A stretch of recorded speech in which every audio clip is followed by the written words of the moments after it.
No leader, however strong, can succeed at anything of national importance or significance unless he has the support and cooperation of the people he is tasked to lead and sworn to serve. It is the people from whom democratic governments draw strength, and this administration is no exception. That is why we have to listen to the murmurings of the people, feel their pulse, supply their needs, and fortify their faith and trust in us whom they elected in public office.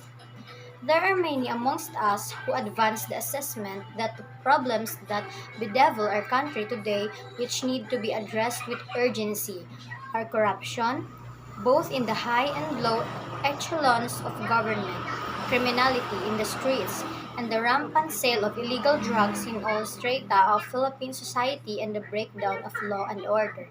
True, but not absolutely so, for I see these ills as mere symptoms of virulent social disease that creeps and cuts into the moral fiber of the Philippine society.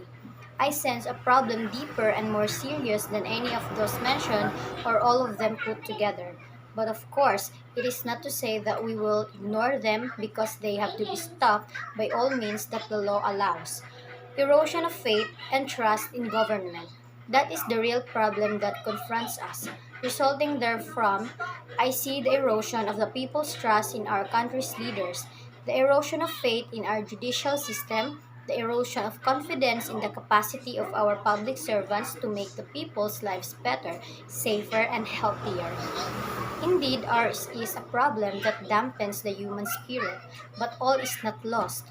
I know that there are those who do not approve of my methods of fighting criminality, the sale and use of illegal drugs, and corruption. These say that my methods are unorthodox and verge on the illegal. In response, let me say this. I have seen how corruption bled the government of funds, which were allocated for the use in uplifting the poor from the mire that they are in. I have seen how illegal drugs destroyed individuals and ruined family relationships. I have seen how criminality, by means all foul, snatched from the innocent and the unsuspecting. The years and years of accumulated savings, years of toil, and then suddenly they are back to where they started. Look at this from that perspective and tell me that I am wrong. In this fight, I ask Congress and the Commission of Human Rights and all others who are similarly situated to allow us a level of governance that is consistent to our mandate. The fight will be relentless and it will be sustained. As a lawyer and a former prosecutor, I know the limits of the power and authority of the president. I know what is legal and what is not. My adherence to due process and the rule of law is uncompromising. You mind your work and I will mind mine. Malasakit, tunay na pagbabago, tinud-anay nga kausaban. These are the words which catapulted me to the presidency. These slogans were conceptualized not for the sole purpose of securing the votes of the electorate. Tinud-anay nga kabag-uhan, mao kana ang tumol sa atong paggobyerno. Far from that, these were battle cries articulated by me in behalf of the people hungry for genuine and meaningful change.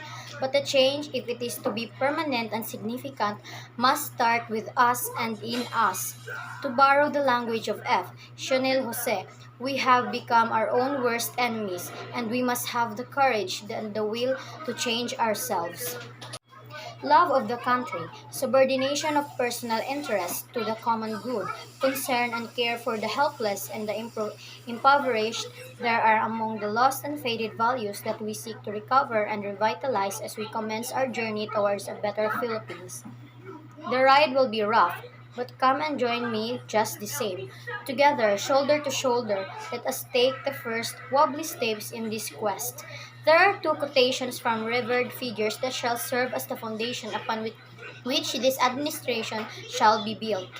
The test of government is not whether we add more to the abundance of those who have much, it is whether we provide for those who have little. By Franklin Delano Roosevelt, and from Abraham Lincoln, draw the inspiration. You cannot strengthen the weak by weakening the strong. You cannot help the poor by discouraging the rich. You cannot help the wage earner by pulling down the wage payer. You cannot further the brotherhood of inciting class hatred among men. My economic and financial policies are contained in those quotations, though couched in general terms. Read between the lines. I need not go into specifics now. They shall be supplied to you on due time. However, there are certain policies and specifics of which cannot wait for tomorrow to be announced. Therefore, I direct all departments, secretaries, and the heads of agencies to reduce requirements and the processing time of all applications, from the submission to the release. I order all departments, secretaries, and heads of agencies to remove redundant requirement on compliance with one department or agency shall be accepted as sufficient for all. I order all department secretaries and heads of agencies to refrain from changing and bending the rules government contracts, transactions, and projects already approved and awaiting implementation. Changing the rules when the game is going is wrong. I abhor secrecy and instead advocate transparency in all government contracts, projects, and businesses, transactions from submission of proposals to negotiation to perfection and finally to consummation. Do them and we will work together. Do not do them, we will part sooner than later. On the international front and community of nations, let me reiterate that the Republic of Philippines will honor treaties and international obligations. On the domestic front, my administration is committed to implement all signed peace agreements in step with constitutional and legal forms. I am elated by the expressions of unity among our Moro brothers and leaders and the response of everyone else to call for peace. I look forward to the participation of all other stakeholders, particularly our indigenous people, to ensure inclusivity in the peace process. Let me remind in the end of this talk that I was elected to the presidency to serve the entire country. I was not elected to serve the interests of any person or any group or any class. I serve everyone and not only one. That is why I have adopted as an article of faith the following lines written by someone whose name I could no longer recall. He said, I have no friends to serve. I have no enemies to harm. Descending therefrom, I now ask everyone, and I mean everyone, to join me as we embark on this crusade for a better and brighter tomorrow. But before I end, let me express the nations on behalf of the people our condolences to the Republic of Turkey of what has happened in the place. We offer our deepest condolences. Why am I here? Hindi kasali to dyan. The past tense was, I am here because I love my country and I love the people of the Philippines. I am here, why? Because I am ready to start my work for the nation.